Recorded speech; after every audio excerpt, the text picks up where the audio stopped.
ധർമ്മസ്ഥല എന്തുകൊണ്ട് പുതിയൊരു updated video ഞാൻ ഇടുന്നില്ല എന്ന് കുറച്ചധികം ദിവസമായിട്ട് എന്നോട് പലരും ചോദിച്ചിട്ടുണ്ട്. മല പോലെ വന്നത് എലി പോലെ പോയില്ലേ എന്ന് ഇന്ന് കുറേ എക്സ്ക്ലൂസീവ് ന്യൂസ് പുറത്തു വന്ന സമയത്ത് എന്നോട് പലരും ചോദിച്ചിട്ടുണ്ട്. ഞാനിതൊക്കെ മുന്നിൽ കണ്ടുകൊണ്ടാണ് എൻ്റെ കഴിഞ്ഞ വീഡിയോൻ്റെ ടുവാർഡ്സ് ദ എൻഡിൽ ഞാനൊരു കാര്യം പറഞ്ഞു വെച്ചിരുന്നു. SIT കൃത്യമായിട്ട് പോകും എന്നുള്ളൊരു പ്രതീക്ഷയാണ് എനിക്കുള്ളത്. അവിടെ നടക്കുന്ന കാര്യങ്ങളൊക്കെ വെച്ച് നോക്കുമ്പോൾ എനിക്ക് ആ പ്രതീക്ഷ കുറേയൊക്കെ ഇങ്ങനെ നശിച്ചു തുടങ്ങിയിട്ടുണ്ട്.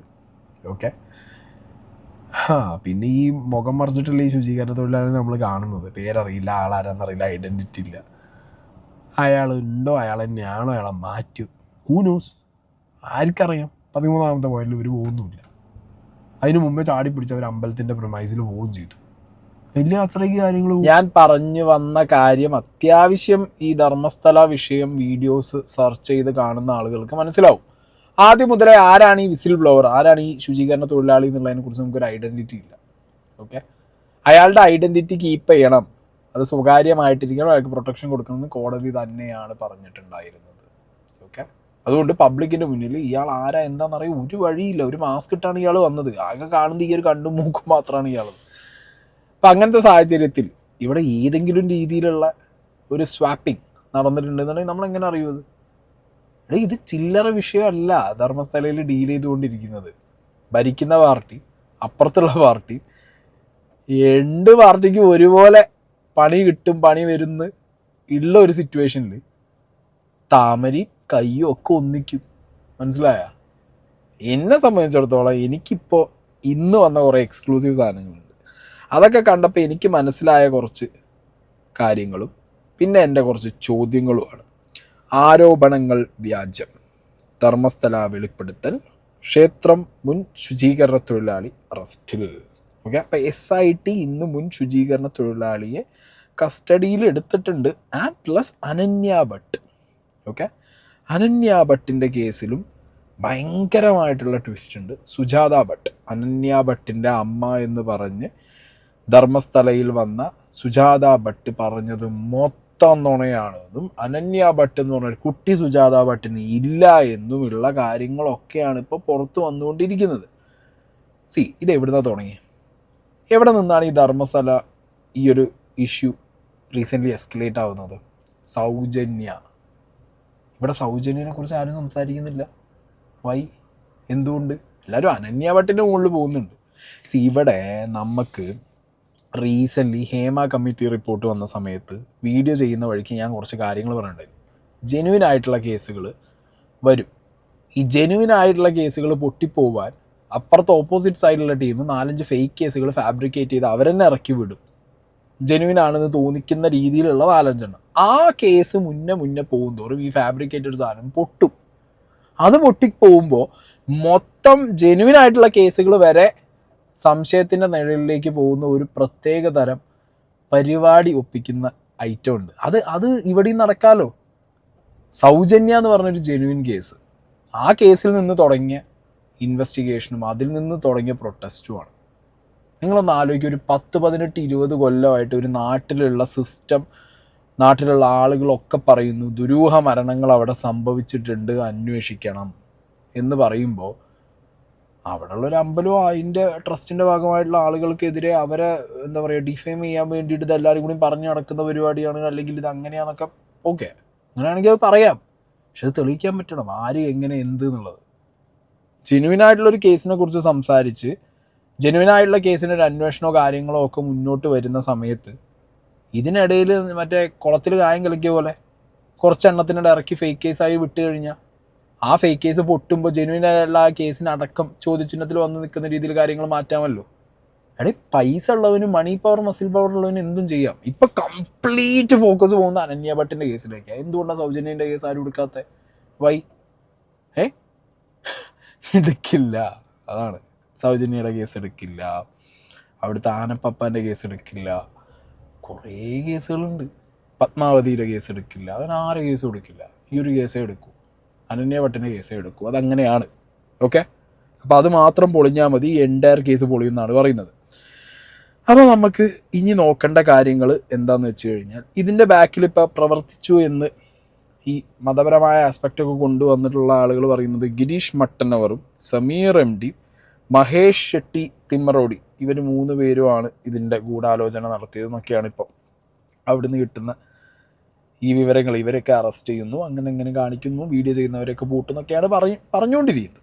ഓക്കെ, തൊട്ടറാ പാക്കില്ല എന്നുള്ള രീതിക്ക് അല്ലാതെ ഇതിൽ മുന്നോട്ട് പോകാൻ പറ്റില്ല. നമ്മുടെ നാട്ടിൽ നടക്കുന്ന ഒരു കാര്യം നമുക്ക് എന്താ എന്ന് അന്വേഷിക്കണം എന്ന് സിസ്റ്റത്തിനോട് നമുക്ക് പറയാനേ പറ്റൂ, ഇറങ്ങി അന്വേഷിക്കാനൊന്നും പറ്റില്ലല്ലോ.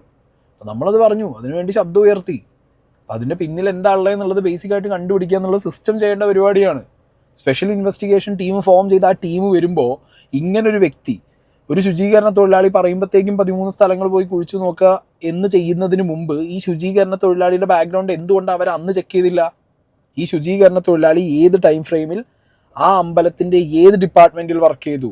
അങ്ങനെയാണെങ്കിൽ ആ ഡിപ്പാർട്ട്മെൻറ്റിൽ വർക്ക് ചെയ്ത സമയത്ത് ഇയാളുടെ എന്തെങ്കിലും വേറെ വോട്ട്സ് അവിടെ ഉണ്ടോ? ഇല്ലെങ്കിൽ ഇപ്പം ഇയാൾ ജീവിക്കുന്ന സ്ഥലത്ത് പോയിട്ട് ഇയാളുടെ ഫാമിലി എന്ത്, ഇയാളുടെ ബാക്ക്ഗ്രൗണ്ട് എന്ത് എന്നുള്ളതൊക്കെ ചെക്ക് ചെയ്യാമല്ലോ. ചെയ്യണം. അനന്യ ഭട്ടിൻ്റെ കേസ് വന്നു.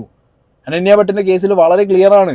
സുജാത ഭട്ട് പറയുന്നു അനന്യ ഭട്ട് മെഡിക്കൽ സ്റ്റുഡൻ്റ് ആണ്. അങ്ങനെയാണെങ്കിൽ ആ കോളേജിൽ അന്വേഷിക്കാം, ഏത് ഇയറിലുള്ള കുട്ടിയാണ്, കുട്ടിയുടെ ഒരു ഫോട്ടോ, അങ്ങനെ കുറേ കാര്യങ്ങൾ അന്ന് അന്വേഷിക്കാമല്ലോ. അത് ആ സൈഡിലേക്ക് ഒന്നും പോകാതെ ഇപ്പോഴാണ് എന്തായത്, ഈ അന്വേഷിച്ച സ്ഥലങ്ങളിൽ, അതായത് പ്രൈമ ഫേസിൽ SIT പോയിട്ട് കുഴി തോണ്ടിയ സ്ഥലങ്ങളിലൊന്നും ഒന്നും കിട്ടിയില്ല. 6ാമത്തെ പോയിന്റിൽ നിന്ന് എങ്ങാണ്ട് കുറച്ച് അസ്ഥി കഷ്ണങ്ങൾ കിട്ടി. 13ാമത്തെ പോയിന്റ് തുറന്നതേ ഇല്ല. തുറന്ന് നോക്കിയ സ്ഥലത്ത് നിന്ന് കിട്ടിയത് പുതിയ മണ്ണാണ്. അപ്പം ഇങ്ങനത്തെയൊക്കെ സാഹചര്യത്തിൽ അവിടെ ഒന്നുമില്ല എന്നാണ് പറയുന്നത്. 100 കണക്കിന് 500, 400, 1000 കണക്കൊന്നുമില്ല. അവിടെ ഒന്നുമില്ല, ഒരസ്ഥികളും ഇല്ല, ഒരാളെയും കുഴിച്ചിട്ടിട്ടില്ല. അങ്ങനെയാണെങ്കിൽ തിരിച്ചൊരു 100 ചോദ്യം അങ്ങോട്ട് ചോദിക്കാനുണ്ട്.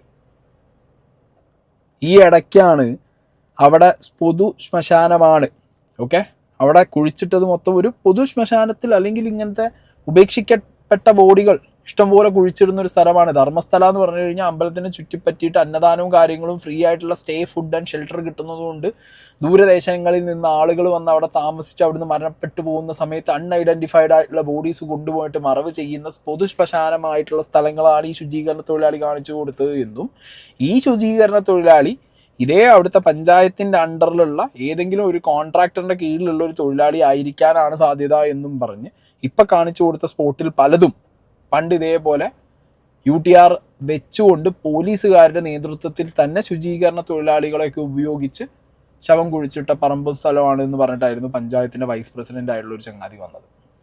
നിങ്ങളത് കണ്ടു കാണുമല്ലോ, ഞാൻ വീഡിയോയിൽ വെച്ചിട്ടുണ്ട്, ഇല്ലെങ്കിൽ ഒന്നുകൂടി വെക്കാം. 1986-87ರಿಂದ 2024-25 ಎಲ್ಲ ವರ್ಷದ ದಾಖಲೆಗಳು ಬಹಳ ಪರಿಪೂರ್ಣವಾಗಿದೆ. ಅನಾಥ ಶವ ಅಂತ ಏನು ಧರ್ಮಸ್ಥಳದ ಗ್ರಾಮ ಪಂಚಾಯತ್ ವ್ಯಾಪ್ತಿಯಲ್ಲಿ ಬರ್ತದೆ, ಪೊಲೀಸಿಂದ ಯಾವುದಕ್ಕೆ UDR ಸಂಖ್ಯೆಯನ್ನು ಕೊಟ್ಟು ಈ ಶವವನ್ನು ದಫನ ಮಾಡಿ ಅಂತ ಹೇಳ್ತಾರ, ಆ ಶವವನ್ನು ದಫನ ಮಾಡುವಂತಹ ಕಾರ್ಯವನ್ನು ಗ್ರಾಮ ಪಂಚಾಯತಿನ ಮೂಲಕ ಸ್ಥಳೀಯ ಕೂಲಿ ಆಳುಗಳನ್ನು ಉಪಯೋಗಿಸಿ ಮಾಡಿರುವಂಥದ್ದು ಸರಿ. ನೀವು ಹೇಳಿರುವಂಥ ಅನಾಮಿಕನ ಅದು ಏನೋ ಏನೋ ಏನೋ ಏನೋ ಆ ವ್ಯಕ್ತಿ ಇದರ ಈ ಕೂಲಿಗಾರರಲ್ಲಿ ಒಬ್ಬರಾಗಿದ್ದಾರೋ ಇಲ್ಲವೋ ಗೊತ್ತಿಲ್ಲ. അതായത് UDR നമ്പർ ഉപയോഗിച്ച് 1986 മുതൽ ഇങ്ങോട്ട് പോലീസുകാരുടെ നേതൃത്വത്തിലാണ് ഈ അനാഥ ശവങ്ങൾ കൊണ്ടുപോയി കുഴിച്ചിട്ടത്. ഈ സ്ഥലങ്ങളിലാണ് അതൊക്കെ കുഴിച്ചിട്ടുള്ളത്. ആ കുഴിച്ചിട്ടത് തന്നെ ഇതേപോലെ വന്ന ഏതെങ്കിലും ഒരു ശുചീകരണ തൊഴിലാളിയാകും. ആ കൂട്ടത്തിലുള്ള ഏതെങ്കിലും ഒരു ശുചീകരണ തൊഴിലാളിയാണോ ഇവൻ എന്നുള്ള സംശയമാണ് ഇവർ പറയുന്നത്. അങ്ങനെയാണെങ്കിൽ SIT ഈ ശുചീകരണ തൊഴിലാളി കാണിച്ചു കൊടുത്ത സ്ഥലത്തു നിന്ന് ഒന്നും കിട്ടിയില്ല എന്ന് പറയുമ്പോൾ ഇവർ കുഴിച്ചിട്ടത് അപ്പം എവിടെ പോയി? ഓക്കെ, ആരോ കൊന്നു കുഴിച്ചിട്ടു എന്നുള്ളൊരു ആരോപണം അവിടെ ഉണ്ട്. ഓക്കെ, പെൺകുട്ടികളെ അടക്കം ചെറിയ കുട്ടികളെയും മുതിർന്ന സ്ത്രീകളെയും പുരുഷന്മാരെയൊക്കെ കൊന്നു വർഷങ്ങളായിട്ട് കുഴിച്ചിടുന്ന ഒരു സംഗതി അവിടെ നടക്കുന്നുണ്ട് എന്നാണ് ശുചീകരണ തൊഴിലാളി അയാളെ കൈകൊണ്ട് അതിനെ കുഴിച്ചിട്ടു എന്നുള്ളൊരു കാര്യമാണ് ശുചീകരണ തൊഴിലാളി പറഞ്ഞത്. അത് നിങ്ങൾ കട്ട് ചെയ്യും. അയാൾ തെറ്റ് പറഞ്ഞു, അല്ലെങ്കിൽ അയാൾ റോങ് പറഞ്ഞു, അയാൾ പറയുന്നത് തെറ്റാണ്. പഞ്ചായത്ത് കുഴിച്ചിട്ട ബോഡികൾ എവിടെ ഇപ്പോൾ? അതെവിടെ പോയി? ആവിയായി പോയോ? മണ്ണോട് മണ്ണ് അരിഞ്ഞു പോയോ? ഒന്നും കിട്ടിയില്ലേ കണ്ടുപിടിക്കാൻ? അപ്പോൾ അതങ്ങനെയാണെങ്കിൽ ഭയങ്കര അത്ഭുതമാണല്ലോ. തീർന്നില്ല, ഇനി അടുത്തൊരു ചോദ്യമുണ്ട്. ഇതിനിടയിൽ ഞാൻ പറഞ്ഞല്ലോ, children and woman atrocity in Karnataka പഠിക്കാൻ വേണ്ടിയിട്ടാണ് ഒരു സ്പെഷ്യൽ സെല്ലിനെ കുറച്ച് വർഷങ്ങൾക്ക് മുമ്പ് കർണാടക ഗവൺമെൻറ് ഏൽപ്പിച്ചിട്ടുണ്ടായിരുന്നു. ആ സ്പെഷ്യൽ സെല്ല് ധർമ്മസ്ഥലയിൽ അവരുടെ സ്റ്റഡീസ് നടത്തിയ സമയത്ത് അന്ന് അവിടെ ഉണ്ടായിരുന്ന ഡെപ്യൂട്ടി SP കൊടുത്തൊരു റിപ്പോർട്ടിനകത്തും അവിടെ 100 കണക്കിന് ഈ പറഞ്ഞ അൺഐഡൻറ്റിഫൈഡ് ആയിട്ടുള്ള മേഡേഴ്സ് നടക്കലുണ്ട് എന്നുള്ളൊരു റിപ്പോർട്ട് കൊടുത്തിട്ടുണ്ട് വർഷങ്ങൾക്ക് മുമ്പ്. അപ്പോൾ അതെങ്ങനെ? അതെങ്ങനെ അയാൾക്ക് അത് കൊടുക്കാൻ പറ്റി? അപ്പോൾ അവിടെ അത് നടന്നുകൊണ്ടാണല്ലോ അയാൾ കൊടുക്കുക, അല്ലെങ്കിൽ വെറുതെ ഒരു ഓഫീസർ ഒരു സാധനം കൊടുക്കൂ. Thereafter, he himself made it very clear. Some people are telling that that matter has been entrusted to CBI. When he inquired with the concerned authorities, ultimately he came to know that there is no such inquiry at all. However, when he made a statement stating that he states like this, ಕೊಲೆಯಾಗಿದೆ, ಮಾಹಿತಿ ಹಕ್ಕು ಕಾಯ್ದೆಯಡಿ ಮಾಹಿತಿ ತೆಗೆದು ಧರ್ಮಸ್ಥಳ ವ್ಯಾಪ್ತಿಯಲ್ಲಿ ಸುಮಾರು 500ಕ್ಕೂ ಹೆಚ್ಚು ಹೆಣ್ಣು ಅಸಹಜ ಸಾವುಗಳಾಗಿವೆ. ಪೊಲೀಸ್ ಇಲಾಖೆ ಸರ್ಕಾರವನ್ನು ಒತ್ತಾಯ ಮಾಡಿದ್ದೆವು, ಒಂದು ಕೂಲಂಕುಷವಾದ ತನಿಖೆ ಆಗಬೇಕು ಎಂದು 2 ವರ್ಷದ ಹಿಂದೆ. CBI ತನಿಖೆಯಲ್ಲಿದೆ, ವಿಚಾರಣೆ ಮಾಡುತ್ತಿದ್ದಾರೆ ಅಂತ ನನಗೆ ಗೊತ್ತಿಲ್ಲ. ಬೆಳ್ತಂಗಡಿ ಯಾರೋ ಸಿಕ್ಕಿ ಹೇಳಿದರು, ಈ ಅಸಹಜ ಸಾವಿನ ಬಗ್ಗೆ ಯಾವುದೇ ಇಲಾಖೆ ತನಿಖೆ ಮಾಡುತ್ತಿಲ್ಲ. So at that point of time mister Rahul Kumar, additional SP of the district, he intervened and he made a statement, sir, ಪ್ರತಿ ವರ್ಷ ಕನಿಷ್ಠ every year minimum 100 unnatural deaths are taking place. അപ്പോൾ നിങ്ങളത് ആലോചിച്ച് നോക്ക്, ഒരു സ്പെഷ്യൽ സെല്ല് സ്ത്രീകളുടെയും കുട്ടികളുടെയും നേരെ നടക്കുന്ന അതിക്രമങ്ങൾ പഠിക്കാൻ വേണ്ടി അവർ ഫോം ചെയ്ത സമയത്ത് ധർമ്മസ്ഥലയിൽ നടക്കുന്ന ഈ നടന്നിട്ടുള്ള അൺഐഡൻറ്റിഫൈഡ് ആയിട്ടുള്ള അൺനാച്ചുറൽ ആയിട്ടുള്ള മരണങ്ങളെക്കുറിച്ച് സ്റ്റഡി നടത്തിയ സമയത്ത് അവിടുത്തെ അഡീഷണൽ SP ആണ് പറഞ്ഞിട്ടുള്ളത് 100 കണക്കിന് അൺനാച്ചുറൽ ഡെത്ത്സ് ധർമ്മസ്ഥലയിൽ നടന്നിട്ടുണ്ട് ഒരു വർഷത്തിൽ. ഓരോ വർഷവും 100 കണക്കിന്. കൗണ്ട് വളരെ കൂടുതലല്ലേ? നിങ്ങൾ നോർമൽ ഡെത്ത് സംഭവിക്കാം, നോർമൽ മരണം സംഭവിക്കാം, ഞാൻ ഒന്നും പറയുന്നില്ല. ഒരു ഏരിയ എടുത്തു കഴിഞ്ഞാൽ അവിടെ ഒരു കൊല്ലം കൊണ്ട് ആവാം. എന്നാലും 100 കണക്കിന് എന്നുള്ളതൊക്കെ ഒരു സീന് ഫൈൻ, ധർമ്മസ്ഥല പോലത്തെ വലിയ സ്ഥലത്ത് ആവാം. പക്ഷെ അൺനാച്ചുറൽ എന്ന് പറയും അങ്ങനെ. ഈ റിപ്പോർട്ട് എന്താ പുകയാ? ഇതിൽ കുറേ മിസ്മാച്ച് ഉണ്ട്. ഓക്കെ, ഇപ്പം അനന്യ ഭട്ടിൻ്റെ കേസ് ഞാൻ പറഞ്ഞല്ലോ, എനിക്ക് ഇതിൻ്റെ ബലമായ സംശയം ഒറിജിനൽ കേസുകളുടെ ഇടയ്ക്ക് ഒന്ന് കുത്തിക്കയറ്റി ഇവരെന്നെ വിട്ടതാണോ? അങ്ങനെ ആയിക്കൂടെ? ആവാലോ, ആവാതിരിക്കേണ്ട ആവശ്യമൊന്നുമില്ലല്ലോ. ഒരമ്മ മകളെ തപ്പി വരുന്നു, ആൻഡ് ആ മകളെ തപ്പി വേറൊരു കാര്യമുണ്ട്. ഈ അനന്യ ഭട്ടിൻ്റെ കേസിൽ അവർ നുണയാണ് പറഞ്ഞത്, എനിക്കിന്ന് മനസ്സിലായി. പക്ഷേ ഈ സുജാത ഭട്ട് എവിടെയും എൻ്റെ മകളെ കൊന്നത് ഇന്ന ആളുകളാണ്, ഇന്ന ഗ്രൂപ്പാണെന്നൊന്നും പറഞ്ഞിട്ടില്ല. എൻ്റെ മകളുടെ അസ്ഥി കിട്ടിയാൽ ഞാൻ കൊണ്ടുപോയിട്ട് എന്ത് ചെയ്യാം? ബ്രാഹ്മണിക്കൽ റിച്വൽസ് വെച്ചിട്ട് ആ മകളുടെ അസ്ഥി ഞാൻ ഒഴുക്കി കളയാം, അവർക്ക് മോക്ഷം ലഭിക്കണം. ഇത് മാത്രമേ അവർ പറഞ്ഞിട്ടുള്ളൂ. അല്ലാതെ അവർ ഇന്നത് ചെയ്യണം, ഇന്ന ആൾക്കാരാണ് അവരിതാക്കി ഇതൊന്നും ഇവർ പറഞ്ഞിട്ടില്ല. അങ്ങനെ പറഞ്ഞതായിട്ട് ഞാൻ കണ്ടിട്ടില്ല, കേട്ടിട്ടില്ല. നിങ്ങൾ അറിവിലുണ്ടെങ്കിൽ നിങ്ങൾക്ക് പറയാം. എൻ്റെ വെരി സിമ്പിൾ ക്വസ്റ്റ്യൻ ആണ്.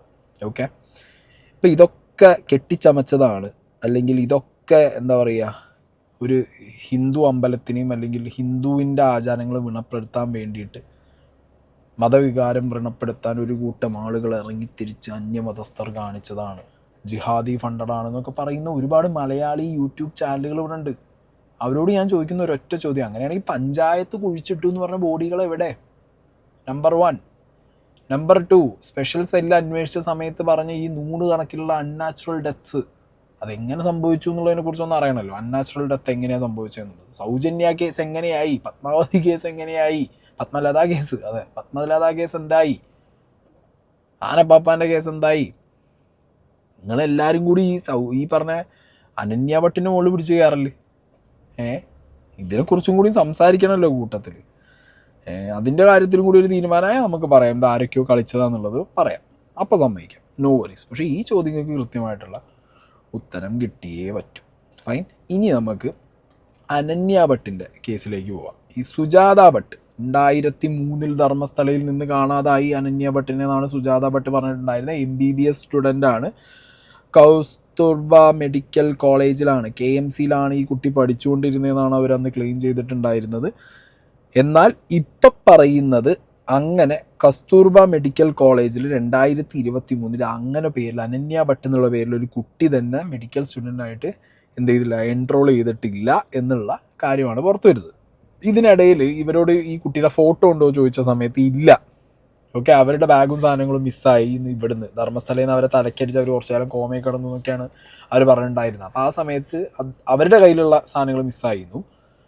പിന്നെ ബാക്ക് ഇവരുടെ വീട്ടിൽ, ഓക്കെ, വീട്ടിലും ഈ പറഞ്ഞ പോലെ എന്തോ പ്രശ്നം പറ്റിയിട്ട് അവരുടെ എല്ലാ സാധനങ്ങളും മിസ്സായിപ്പോയി. അതുകൊണ്ട് മകളുടെ ഫോട്ടോ ഇല്ല എന്നൊക്കെ പറഞ്ഞിട്ടാണ് ആദ്യം ഇവർ സംസാരിച്ചിട്ടുണ്ടായത്. പിന്നെ ലേറ്റർ ഓൺ ഇവരെന്ത് ചെയ്തു, ഒരു ചാനലിനകത്ത് ഒരു ഫോട്ടോ കാണിച്ചു. ആ ഫോട്ടോയിൽ നിന്നാണ് ഈ പറഞ്ഞ അനന്യ ഭട്ട്, സുജാത ഭട്ട് സാധനം റൂട്ട് മാറിപ്പോകുന്നത്. ഓക്കെ, അപ്പോൾ ആ ഫോട്ടോ, അതിൻ്റെ സാധനങ്ങളാണ് ഞാനിവിടെ സൈഡിൽ വെച്ചിട്ടുള്ളത്. ഫൈൻ, അവർ പറഞ്ഞ കാര്യങ്ങളും അതിൻ്റെ സാധനങ്ങളാണ് ഞാനിവിടെ ಸೈಡಲ್ಲಿ വെച്ചിട്ടുള്ളത്. ഇനി ഒരു വീഡിയോ ಪ್ಲೇ ചെയ്യാം. ಸುಜಾತ ಭಟ್ ಸುವರ್ಣ ನ್ಯೂಸ್ ಚಾನೆಲ್ನವರು ಸುಜಾತ ಭಟ್ ಕಾಣೆಯಾಗಿದ್ದಾರೆ, ಸುಜಾತ ಭಟ್ ಇಲ್ಲ ಅಂತ ಹೇಳುವಂತಹ ಒಂದು ನ್ಯೂಸ್ ವರದಿಯನ್ನ ಮಾಡ್ತಾ ಇದ್ದಾರೆ. ದಯವಿಟ್ಟು ಸುಜಾತ ಭಟ್ ಎಲ್ಲೂ ಹೋಗ್ಲಿಲ್ಲ, ಇಲ್ಲೇ ಇದ್ದಾರೆ. ಆಮೇಲೆ 2003ರಲ್ಲಿ ರಿಪ್ಪನ್ಪೇಟೆಯಲ್ಲಿ ಇದ್ದಿದ್ದಕ್ಕೆ ಒಂದು ಪತ್ರಿಕೆ ವರದಿ ಪ್ರೂಫ್ ಕೊಡುತ್ತೆ. ನಾಯಿಗಳನ್ನು ಸಾಕೊಂಡಿದ್ರು, ಪ್ರಭಾಕರ್ ಬಾಳಿಲ ಜೊತೆ ಅವರಲ್ಲಿ ವಾಸ ಇದ್ರು ಅಂತೇಳಿ. ನಾಯಿಗಳನ್ನೇ ಮಕ್ಕಳಂತೆ ಸಾಕುತ್ತಿದ್ದರು ಅನ್ನುವಂಥ ಲೈನ್ ಹಿಡ್ಕೊಂಡೆ ಇವರು ಮಕ್ಕಳೇ ಇಲ್ಲ, ನಾಯಿನೇ ಮಕ್ಕಳು ಮಾಡ್ಕೊಂಡಿದ್ರು ಅಂತ ಆ ಥರದ ವಾದಗಳನ್ನು ಕೂಡ ಮಾಡ್ತಾ ಬಂದರು. ಆಮೇಲೆ 1988ರಲ್ಲಿ ಸುಜಾತ ಭಟ್ ಅಕ್ಕನಿಗೆ ಮದುವೆ ಆಗಿತ್ತು. ಅಂದಮೇಲೆ 2003ರಲ್ಲಿ ಕೇವಲ 13 ವರ್ಷದ മകളോ MBBS ಮಾಡೋದಕ್ಕೆ ಸಾಧ್ಯನಾ? ഈ വീഡിയോനകത്ത് പറയുന്നത് 2003 റിബൺപേട്ട് എന്ന് പറഞ്ഞ സ്ഥലത്ത് ഇവർ നായ്ക്കളെയൊക്കെ നോക്കി, നായ്ക്കളെ സ്വന്തം മക്കളെ പോലെ നോക്കി വളർത്തുന്ന ഒരു സ്ത്രീ എന്നുള്ള പേരിൽ ഇവരുടെ പേരിൽ ഒരു ആർട്ടിക്കിൾ ഏതൊരു ന്യൂസ് പേപ്പറിൽ പബ്ലിഷ് ആയിട്ടുണ്ട്. ദാറ്റ് ഷോസ് ഇവർ കല്യാണം കഴിച്ചിട്ടില്ല എന്നും ഇവർക്ക് കുട്ടികളില്ല എന്നുള്ള ഒരു സംഗതി എല്ലാവരും പറയുന്നുണ്ട് എന്നും. അല്ല, ഇനി ഇവർ 1988 കല്യാണം കഴിച്ചിട്ടുണ്ടെങ്കിൽ 2003 ആ കുട്ടി എങ്ങനെ MBBSന് ചേരും എന്നുള്ളൊരു ചോദ്യം ഇവിടെ ചോദിച്ചു വയ്ക്കുന്നുണ്ട്. ഓക്കെ, ഇവിടെ നിന്നാണ് കാര്യങ്ങളുടെ തുടക്കം വരുന്നതും ഇവിടെ നിന്നിട്ടാണ് കർണാടകയിലുള്ള പല ചാനലുകളും ഈ അനന്യ ഭട്ടിൻ്റെ കേസിലേക്ക് കൃത്യമായിട്ട് എന്ത് ചെയ്യുന്നത്, ഒരു അന്വേഷണം നടത്തി മുന്നോട്ട് പോകുന്നത്. അപ്പോഴാണ് ഈ ഫോട്ടോ, ഇതാണ് അനന്യ ഭട്ട് എന്ന് പറഞ്ഞിട്ട് സുജാത ഭട്ട് കാണിച്ച ഫോട്ടോ. ഈ ഫോട്ടോയിൽ കാണുന്ന വ്യക്തി, ഓക്കെ, ഇത് അനന്യ ഭട്ട് അല്ല എന്നും ഈ വ്യക്തി ഇവർ 2005 സമയത്ത്, ഓക്കെ, 2005 സമയത്ത് ഇവരുടെ കല്യാണമൊക്കെ കഴിഞ്ഞ് ആ കല്യാണത്തിൽ നിന്ന് മാറി ഇവർ വീടൊക്കെ വിട്ട് പുറത്ത് വന്ന സമയത്ത് ഇവർ വേറൊരു വ്യക്തിയുമായിട്ട്, ഒരു പ്രഭാകർ എന്ന് പറഞ്ഞുള്ള പേരുള്ള ഒരു വ്യക്തിയായിട്ട് ഇവർ എന്ത് ചെയ്തിട്ടുണ്ട്, കണക്ഷനായിട്ടുണ്ട്. ഈ പ്രഭാകർ എന്ന് പറഞ്ഞ വ്യക്തിയായിട്ട് കണക്ഷനായ സമയത്ത് ഇവർ ഈ പ്രഭാകറിൻ്റെ വീട്ടിലേക്ക് താമസം മാറി പോയി. ഈ പ്രഭാകറിൻ്റെ വീട്ടിലേക്ക് താമസം മാറിപ്പോയതിന് ശേഷം ഈ പ്രഭാകറിൻ്റെ മകനും മകളുമാണ് ഉണ്ടായിരുന്നത്. ഈ മകൻ എന്ന് പറഞ്ഞ വ്യക്തിയുണ്ട്, ആ മകൻ്റെ പേരാണ് ശ്രീവത്സവ്. ഈ ശ്രീവത്സവ് എന്ന് പറഞ്ഞുള്ള വ്യക്തിയുടെ ഭാര്യയുടെ ഫോട്ടോ ആണ് എന്ത് ചെയ്യുന്നത്, രംഗപ്രസാദ് എന്ന് പറഞ്ഞ വ്യക്തിയുടെ വീട്ടിലേക്കാണ് ഈ പറഞ്ഞ സുജാത ഭട്ട് പോയത് 2005. ഈ സുജാത ഭട്ട് പോയ സമയത്ത് രംഗപ്രസാദിൻ്റെ മകനായ ശ്രീവത്സവ് അവിടെ ഉണ്ടായിരുന്നു. ഈ ശ്രീവത്സവിൻ്റെ ഭാര്യയായ ഒരു വ്യക്തിയുണ്ട്, ആ വ്യക്തിയുടെ ഫോട്ടോ ആണ് ആര്, ഇവർ ഈ കാണിച്ച അനന്യ ഭട്ട് എന്ന് പറഞ്ഞ് കാണിച്ചിട്ടുള്ള ഫോട്ടോയിലുള്ളത് എന്നുള്ളതാണ് ഇവിടെ പറയുന്ന വിഷയം. അപ്പോൾ നിങ്ങളൊന്ന് ആലോചിച്ച് നോക്കുക. അപ്പോൾ ഇതിനകത്ത് ഈ അനന്യ ഭട്ട് എന്ന് പറഞ്ഞ് ഇവർ കാണിച്ച വാസന്തി, ശ്രീവത്സിൻ്റെ വൈഫായ വാസന്തി എന്ന് പറഞ്ഞ ലേഡിയുടെ ഫോട്ടോ 2007 അവരുടെ ഫോട്ടോ ആണ് ഒരു സൈഡിൽ കാണുന്നത്. അവരുടെ തന്നെ ഈ വാസന്തി എന്ന് പറഞ്ഞ വ്യക്തിയുടെ പഴയ ഫോട്ടോ ഏതോ എടുത്തിട്ട് അത് AI വെച്ചിട്ട് അത് ജനറേറ്റ് ചെയ്ത് വേറെ രീതിക്കാക്കി എന്നൊക്കെയാണ് മീഡിയ കണ്ടുപിടിച്ചത്. ഓക്കെ, അത് ശരിയാണ്. ഞാൻ പല സോഴ്സിലും നോക്കിയ സമയത്ത് ഈ പറഞ്ഞിട്ടുള്ള ഈ വ്യക്തികൾ ജീവിച്ച് ഇരിപ്പില്ല കേട്ടോ. ശ്രീവത്സവ് എന്ന് പറഞ്ഞ വ്യക്തി ജീവിച്ചിരിപ്പില്ല, ആ വ്യക്തി മരിച്ചിട്ടുണ്ട്. പിന്നെ ഈ ഫോട്ടോയിൽ കാണുന്ന ഇവരും മരിച്ചിട്ടുണ്ട്. അതുകൊണ്ട് വേറെ ഇനിയിപ്പോൾ ആരും ഇതിനും വർത്താനം പറയാൻ ആരും വരില്ല എന്നുള്ള. വാസന്തി മരിച്ചിട്ടുണ്ട്, ഈ ഫോട്ടോയിൽ കാണുന്ന വാസന്തി മരിച്ചിട്ടുണ്ട്, ശ്രീവത്സവ് മരിച്ചിട്ടുണ്ട്. അങ്ങനെ എല്ലാവരും, പ്രഭാകറും ഇല്ല, പ്രഭാകറും പോയിട്ടുണ്ടെന്ന് തോന്നുന്നു. അതിനുശേഷം രംഗപ്രസാദിൻ്റെ മകനാണ് ഈ ശ്രീവത്സവ്, രംഗപ്രസാദും മരിച്ചിട്ടുണ്ട്. അങ്ങനെ മൊത്തത്തിൽ ആരും ചോദിക്കാനും പറയാനും ഈ ഫോട്ടോ പുറത്ത് വിട്ടാൽ ഇല്ല. ഇതിന് നമുക്ക് അനന്യ ഭട്ട് എന്ന് പറഞ്ഞ് പുറത്ത് വിടാമെന്ന് പറഞ്ഞ് സുജാത ഭട്ട് ഒരു 16 ഫോട്ടോവും കൊണ്ട് നേരത്തെ പറഞ്ഞ 3 പേര്, സമീർ MD, പിന്നെ ബാക്കി ടീംസിൻ്റെ അടുത്ത് പോയി, മഹേഷിൻ്റെ അടുത്ത് പോയി, അങ്ങനെയൊക്കെ പറഞ്ഞിട്ട് ഈ ഗൂഢാലോചന നടത്തിയ ആളുകളെല്ലാവരും കൂടി ചേർന്ന് കുറേ ഫോട്ടോ, ആരും ഒന്നും ചോദിക്കാനില്ലാതെ നെറ്റിലെവിടെയും സെർച്ച് ചെയ്താൽ കിട്ടാൻ ഒരു വേറെ ബോട്ട്സും ഇല്ലാത്ത രീതിയിലുള്ള കുറച്ച് ആളുകളെ ഐഡൻറ്റിഫൈ ചെയ്യാൻ പറ്റുന്ന രീതിയിലുള്ള ഒരിക്കലും നടക്കാത്ത ഐഡൻറ്റിഫിക്കേഷൻ, ഒരിക്കലും ഡിജിറ്റലി നടക്കാത്ത അല്ലെങ്കിൽ ഡിജിറ്റൽ പ്ലാറ്റ്ഫോമിൽ എവിടെയും രജിസ്റ്റർ ആവാത്ത ഒരു ഫോട്ടോ കിട്ടണം എന്നുള്ള രീതിക്ക് ഇവർ പ്ലാൻ ചെയ്ത് കൊണ്ടുവന്നൊരു ഫോട്ടോ ആണെന്നാണ് ഇവിടെ ഇതിൻ്റെ ഓപ്പോസിറ്റ് സൈഡിലുള്ളവർ ക്ലെയിം ചെയ്യുന്നത്. ആയിരിക്കാം ഞാൻ ഒരിക്കലും ഇല്ല എന്ന് പറയുന്നില്ല. കാരണം സുജാത ഭട്ട് എന്ന് പറഞ്ഞ വ്യക്തി കൊണ്ടുവന്ന് അവർ തന്നെ പറയുന്നുണ്ട് അവരെ വായുകൊണ്ട് അനന്യ ഭട്ടിൻ്റെ ഫോട്ടോ അതല്ല, അനന്യ ഭട്ട് എന്ന് പറഞ്ഞ കുട്ടി അവർക്കില്ല. ഓക്കെ, അപ്പോൾ അത് പ്ലാനിങ് ആയിരിക്കാം. ആ പ്ലാനിങ്ങിൻ്റെ പിന്നിൽ ആരാണ് കണ്ടുപിടിച്ചേ പറ്റും. ആ പ്ലാനിങ്ങിൻ്റെ പിന്നിൽ ആരാണ്, ആ പ്ലാനിങ് നടത്തിയത് ആരാണ്? കാരണം ഈ ഒരു എൻറ്റയർ കേസ്, സൗജന്യ കേസ് മുതൽ തുടങ്ങിയ കാര്യം ഇങ്ങനെ തിരിഞ്ഞ് തലകുത്തി മറിഞ്ഞ് താഴെ വീഴാൻ ഒറ്റ കാരണം ഈ പറഞ്ഞ ഒരൊറ്റ ലേഡീൻ്റെ ഇങ്ങനത്തെ സ്റ്റേറ്റ്മെൻറ്റുകളാണ്. പിന്നെ പലരും പറയുന്നുണ്ട് അവരെ ഭീഷണിപ്പെടുത്തിയതാണ്, പോലീസിനെ കൊണ്ടുപോയതാണ്, അതിൻ്റെ വീഡിയോസൊക്കെ വന്നിട്ടുണ്ടെന്ന് പറയുന്നുണ്ട്. ബട്ട് സ്റ്റിൽ എനിക്ക് ചോദിക്കാനുള്ളൊരു ചോദ്യം എന്താണെന്ന് വെച്ച് കഴിഞ്ഞാൽ, ഈ ലേഡി തന്നെ സമ്മതിച്ചിട്ടുണ്ട് ഈ ലേഡിക്ക് അനന്യ ഭട്ട് എന്ന് പറഞ്ഞൊരു കുട്ടിയില്ല. അത് ഉറപ്പായിട്ട് അവർ പറയുന്നുണ്ട്.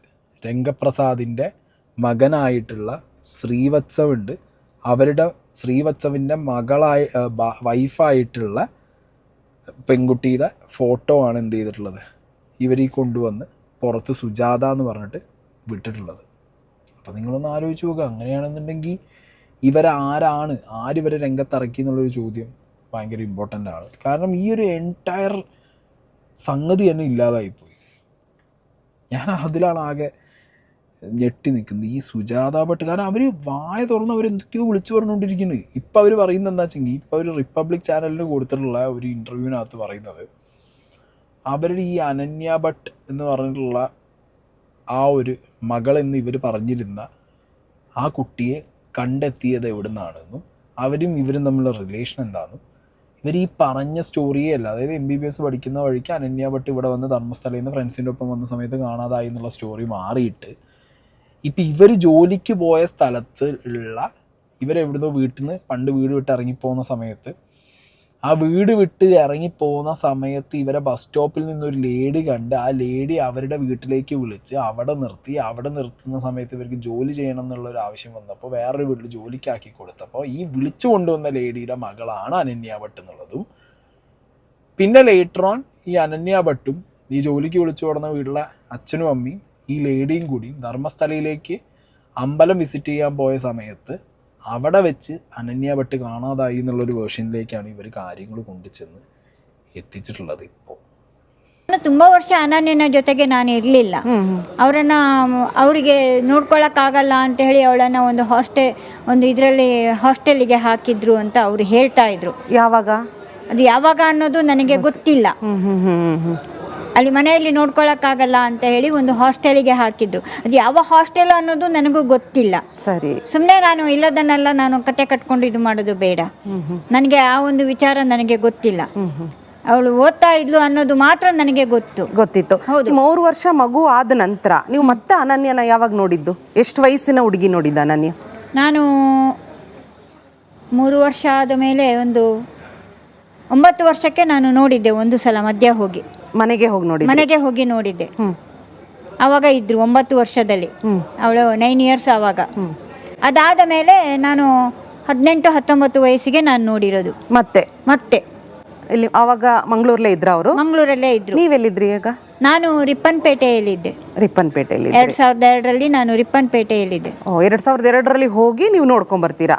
ಅಂದ್ರೆ 2002ರಲ್ಲಿ ನೀವು ರಿಪ್ಪನ್ಪೇಟೆಯಲ್ಲಿ ಏನ್ ಮಾಡ್ತಾ ಇದ್ರಿ?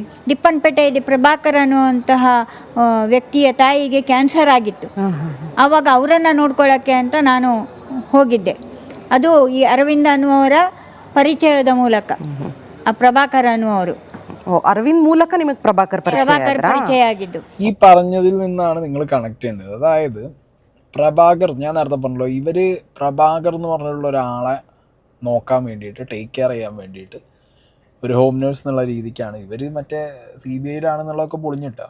ഇവർ ഏതോ ഹോം നേഴ്സ് ആണെന്നുള്ള രീതിക്ക് ഈ പ്രഭാകരനെ നോക്കാൻ വേണ്ടിയിട്ടാണ് ഈ 2003 2005 ഇതിനിടയിൽ പ്രഭാകരൻ്റെ വീട്ടിൽ ബാംഗ്ലൂർ പോയത് എന്നും അവിടെ നിൽക്കുന്ന സമയത്താണ് ഈ പറഞ്ഞ വാസന്തിയുടെ ഫോട്ടോ ഇപ്പോൾ ഈ പുറത്ത് വിട്ട അനന്യ ഭട്ട് എന്ന് പറഞ്ഞുള്ള സംഗതി, അതാണ് വാസന്തിയായിട്ടുള്ള കണക്ഷൻ, ഈ പ്രഭാകരൻ്റെ മകൻ്റെ ഭാര്യ. അതങ്ങനെ പോണ ഒരു സ്റ്റോറിയിൽ ഇപ്പോൾ ഇവർ പറയുന്നത് ഈ അനന്യ ഭട്ട്, അതായത് ഇവർ വീട്ടിൽ നിന്ന് ഇറങ്ങിപ്പോകുന്ന സമയത്ത് ഇവരുടെ മൊത്തം ശല്യം സഹിക്കാൻ വയ്യാത്ത, കുടുംബക്കാരെ ശല്യം സഹിക്കാൻ വയ്യാതെ ഇവർ ഇറങ്ങിപ്പോകുന്ന സമയത്ത് ഏകദേശം ഒരു 1986 ടൈമിൽ, ഓക്കെ, 86-87 ടൈമിൽ ബസ് സ്റ്റോപ്പിൽ നിന്നൊരു വ്യക്തി അവരുടെ വീട്ടിൽ കൊണ്ടുപോകുന്നു. ആ വീട്ടുകാരൻ്റെ മകളാണ് ഈ അനന്യ ഭട്ട്. ഇപ്പം അന്ന് അനന്യ ഭട്ടിന് 3 വയസ്സ്. ഫൈൻ, 3 വയസ്സുള്ള അനന്യ ഭട്ടിനെ സ്ഥിരമായിട്ട് ഈ ലേഡി കണ്ടിട്ടില്ല എന്നും 18 വയസ്സായ സമയത്ത് ഇങ്ങനെ ആ ടൈമിലാണ് കുറച്ചും കൂടി ഒന്ന് വന്നു പോക്ക് ഒക്കെ തുടങ്ങിയത്. അതായത് 86 മുതൽ 2002-2003 വരെ ആ ടൈമിനിടയിൽ, അതിൻ്റെ ഇടയിലൊക്കെ ഇവരിങ്ങനെ പണിക്ക് പോയി വരുന്ന സമയത്ത് മാത്രം കാണുകയെന്നല്ലാതെ കുറച്ച് കൂടുതലായിട്ട് കണ്ടത് ആ ടൈമിലാന്നൊക്കെയാണ് ഇവർ വിളിച്ചു പറഞ്ഞു. ഒരു വെളിവില്ലാതെ എന്തൊക്കെയോ വിളിച്ചു പറയുന്നുണ്ട്. SSLC ಮುಗಿದು PUC ಅಲ್ಲಿ ಒಳ್ಳೆ ಇದಾಗಿ ತಗೊಂಡಿದ್ಲು ಅಂತ ಅರವಿಂದ್ ಒಳ್ಳೆ ಮಾರ್ಕ್ಸ್ ತಗೊಂಡಿದ್ಲು. ಆವಾಗ ಯಾವ ಕಾಲೇಜಿಗೆ ಹಾಕಿದ್ದಾರೆ ಅನ್ನೋದು ನನಗೆ ಗೊತ್ತಿಲ್ಲ. ನನಗೆ ಅದೆಲ್ಲ ಮಾಹಿತಿ ನಾನು ತಗೊಂಡಿಲ್ಲ. ಆಮೇಲೆ ಒಂದು ದಿನ ಆದಮೇಲೆ ಸುಜಾತ, ನಾನು ಇದರಲ್ಲಿ ಇರಬೇಕಾಗಿದ್ರೆ ರಿಪ್ಪನ್ಪೇಟೆಯಿಂದ ಇವರ ಮನೆಗೆ ಬಂದಿದ್ದೆ. ಯಾರ ಮನೆಗೆ? ಅರವಿಂದ್ ವಿಮಲ ಮನೆಗೆ ಬಂದಿದ್ದೆ. ಆವಾಗ ಏನಾಯ್ತು ಅಂತ ಹೇಳಿದ್ರೆ, ಒಂದು ದಿನ ಪ್ಲ್ಯಾನ್ ಮಾಡ್ಕೊಂಡ್ವಿ ಧರ್ಮಸ್ಥಳಕ್ಕೆ ಕುಕ್ಕೆ ಸುಬ್ರಹ್ಮಣ್ಯಕ್ಕೆ ಹೋಗಿ ಬರೋಣ ಅಂತ ಹೇಳಿ. ಯಾರ್ಯಾರು? ನಾನು, ಅರವಿಂದ್ ವಿಮಲ, ನಾನು ಮತ್ತು ಅವರ ಮಗಳು ಅನನ್ಯ. ಅಲ್ಲಿಂದ ನಾವು ಧರ್ಮಸ್ಥಳ ಸುಬ್ರಹ್ಮಣ್ಯಕ್ಕೆ ನಾವು ಬಸ್ಸು ಇದು ಮಾಡಿಕೊಂಡು ಅಲ್ಲಿಂದ ನಾವು ಧರ್ಮಸ್ಥಳಕ್ಕೆ, ಆಮೇಲೆ ಕುಕ್ಕೆಗೆ ಹೋಗಿ ರಿಟರ್ನ್ ನಾವು ಧರ್ಮಸ್ಥಳಕ್ಕೆ ಬಂದ್ವಿ ದೇವ್ರ ದರ್ಶನ ಮಾಡಬೇಕು ಅಂತ. ಟೂರ್ ಹೋಗಿದ್ವಿ, ಒಟ್ಟಿಗೆ ಟೂರಿಗೆ ಹೋಗಿದ್ವಿ. ಹೋದವಾಗ ನಮಗೆ ರೂಮ್ ಸಿಕ್ಕಿರ್ಲಿಲ್ಲ ಧರ್ಮಸ್ಥಳದಲ್ಲಿ. ಒಂದು ಕಡೆ ಒಂದು ಬೆಡ್ಶೀಟ್, ಒಂದು 4 ಬೆಡ್ಶೀಟ್ ಇಟ್ಕೊಂಡು ಹೋಗಿದ್ವಿ. ಆ ಬೆಡ್ಶೀಟಲ್ಲಿ ಒಂದು ಕಡೆ ಒಂದು ಇದು ಮಾಡಿಕೊಂಡು ಮಲ್ಕೊಳ್ಳೋಕ್ಕೆ ನಾನು ವ್ಯವಸ್ಥೆ ಮಾಡ್ಕೊಂಡಿದ್ವಿ. ಆವಾಗ ಅವರ ತಾಯಿ ತಂದೆ ಅರವಿಂದ್ ಮತ್ತು ವಿಮಲ ಹೋಗಿ ನಾವು ಹೋಗಿ ಅಲ್ಲಿ ದೇವ್ರ ದರ್ಶನಕ್ಕೆ ಟಿಕೆಟು ಅಥವಾ ಏನಾದರೂ ತರಬೇಕು ಅಂತ ಅವರು ಹೋಗಿದ್ರು. ನಾನು ಈ ಕಡೆ ಹೋಗಿದ್ದೀನಿ. ಇವಳು ಒಬ್ಬಳನ್ನ ಬಿಟ್ಟು, ಯಾರನ್ನ?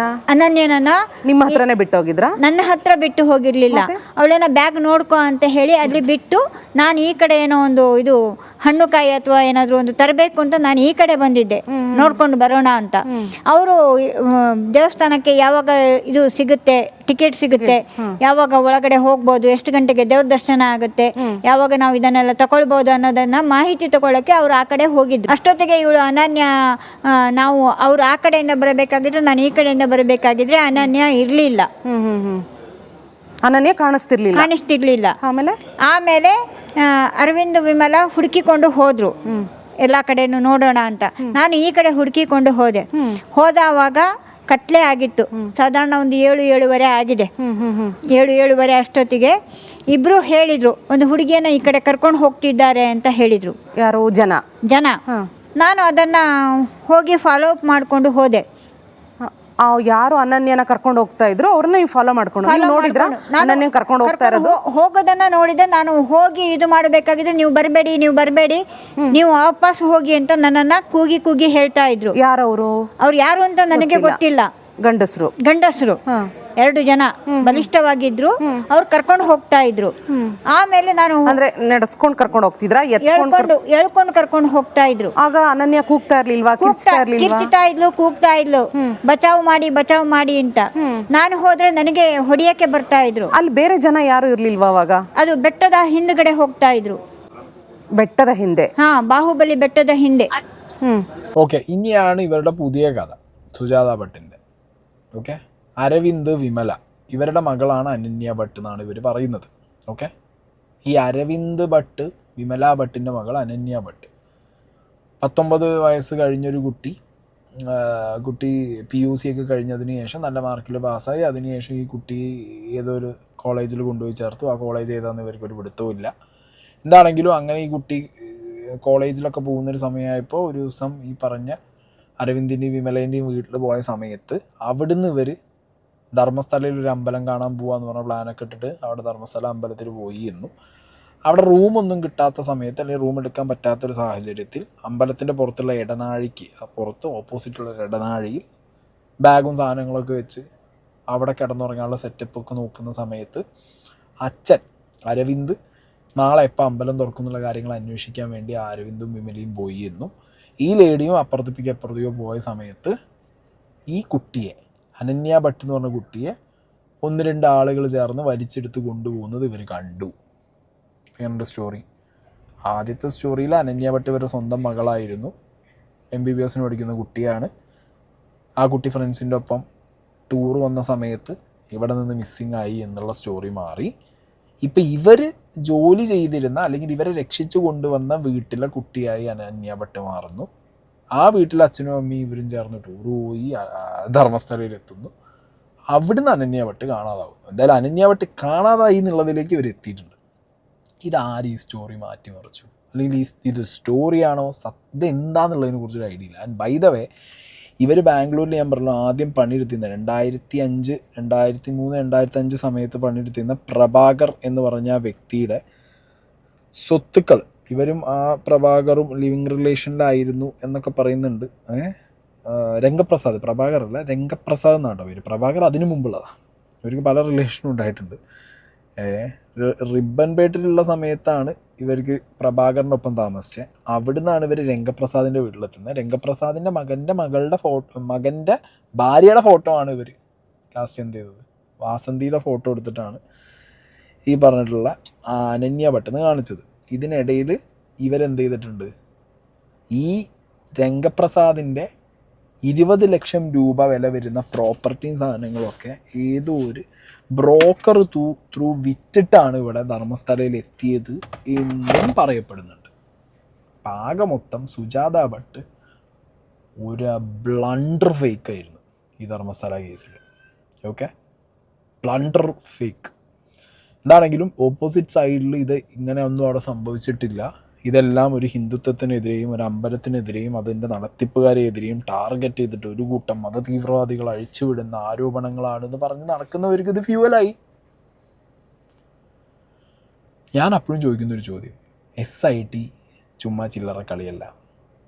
ഓക്കെ, ഒരു കേസ് അവർക്ക് കിട്ടിക്കഴിഞ്ഞാൽ ആ കേസ് കൊടുത്ത വ്യക്തിയുടെ ബാക്ക്ഗ്രൗണ്ട്, ഒരു കേസ് അനന്യ ഭട്ട് മിസ്സിംഗ് എന്ന് പറയുമ്പോൾ അനന്യ ഭട്ട് പഠിച്ച കോളേജ് ഏത്, ആ കോളേജിൽ ഏത് വർഷത്തിലാണ് അവരുണ്ടായിരുന്നത്, ഈ അനന്യ ഭട്ടിൻ്റെ കൂടെ ധർമ്മസ്ഥലയിലെത്തിയ ഫ്രണ്ട്സ് ആരൊക്കെ എന്നുള്ളതൊന്നും ഈ വർഷങ്ങളായിട്ട് ഒരാളും അതിനെക്കുറിച്ച് അന്വേഷിച്ചിട്ടില്ല. ഇപ്പോഴാണ് പറയുന്നത്.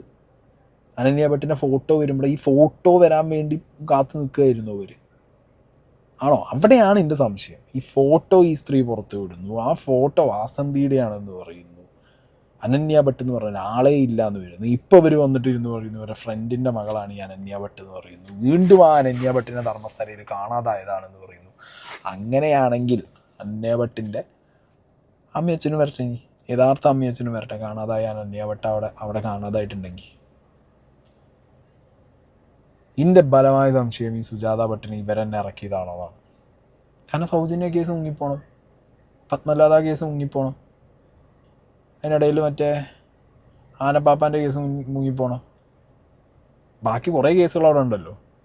എത്രയോ ആളുകൾക്ക് അവിടെ ദുരനുഭവം ഉണ്ടായി എന്നുള്ളത് ഇതിനിടയിൽ അവർ വന്ന് പറഞ്ഞിട്ടുണ്ട്. അതൊക്കെ ആരും ഇനി ഒന്നും ചെയ്യില്ലല്ലോ. കാരണം ഈ ഒരൊറ്റ കേസ് പൊളിഞ്ഞു കഴിഞ്ഞാൽ ഈ എൻറ്റയർ സാധനം പൊളിഞ്ഞല്ലോ. സുജാത ഭട്ട് എന്ന് പറഞ്ഞിട്ടുള്ള ഒരു ഒറ്റ ഫാക്ടർ, അനന്യ ഭട്ട് എന്ന് പറഞ്ഞിട്ടുള്ളൊരു കേസ് പൊളിഞ്ഞാൽ തന്നെ കംപ്ലീറ്റ് സാധനം ഇവർക്ക് എന്ത് ചെയ്യാം, തെറ്റാണ് അല്ലെങ്കിൽ ഇതേപോലെ കള്ളം ചമച്ചാന്ന് പറയാൻ പറ്റും. എഗെയിൻ മൈ ക്വസ്റ്റ്യൻ, പഞ്ചായത്ത് കുഴിച്ചിട്ടു എന്ന് പറയുന്ന ബോഡികൾ എവിടെ? എന്തുകൊണ്ട് കുഴിച്ചപ്പോൾ ആ ബോഡികളൊന്നും കിട്ടിയില്ല? ഇനിയല്ല അത് അവിടെയല്ല വേറെ സ്ഥലത്താണ് കുഴിച്ചിട്ടെന്നുണ്ടെങ്കിൽ പഞ്ചായത്ത് കാണിച്ചു തരട്ടെ, UTR വരട്ടെ. അപ്പോൾ UTR ചോദിച്ചു കഴിഞ്ഞാൽ പറയും UTR കത്തിച്ച് കളഞ്ഞു. ഏതാണ്ട് 1986 മുതൽ പോലീസുകാർ അൺനാച്ചുറലായിട്ട് അൺഐഡൻറ്റിഫൈഡ് ആയിട്ട് ധർമ്മസ്ഥലയിൽ നിന്ന് കിട്ടിയ ബോഡികളൊക്കെ കുഴിച്ചിട്ട സ്ഥലം, അത് അതിൻ്റെ ഡാറ്റാസ് മൊത്തം കത്തിച്ചു കളഞ്ഞു. എന്തുവാണ് ഇത്? ഞാൻ പറഞ്ഞില്ല, ഇത് BJP ആണെങ്കിലും കോൺഗ്രസ് ആണെങ്കിലും ഇത് തൊടില്ല ഇതിനകത്ത്, തൊട്ടാൻ ധൈര്യപ്പെടില്ല. ഇപ്പം ഞാൻ ഈ വീഡിയോ ഉണ്ട്, ഭാഗ്യത്തിന് ഞാൻ ധർമ്മസ്ഥലയിൽ പോയില്ലാന്ന് ഇപ്പം ഞാൻ ആലോചിക്കുന്നത്. പോയി കഴിഞ്ഞ് കഴിഞ്ഞാൽ അടുത്തത് ഗൂഢാലോചന എന്നുള്ളത് നമ്മളെ നെഞ്ചത്തേക്ക് വരും. പോവാഞ്ഞേ ഭാഗ്യം. ഇതാണെങ്കിലും കാണാം എന്താ സംഭവിക്കണമെന്നുള്ളത്. ഈ ധർമ്മസ്ഥല ചെയ്തിട്ട് ഇനി എന്ത് സംഭവിക്കുന്നുള്ളതൊന്നും അറിയണമല്ലോ. കാരണം ഇത് ഈ നാട്ടിൽ നടക്കണമെന്ന് എനിക്ക് മനസ്സിലാവണല്ലോ. എന്തുവാടെ ഇത്?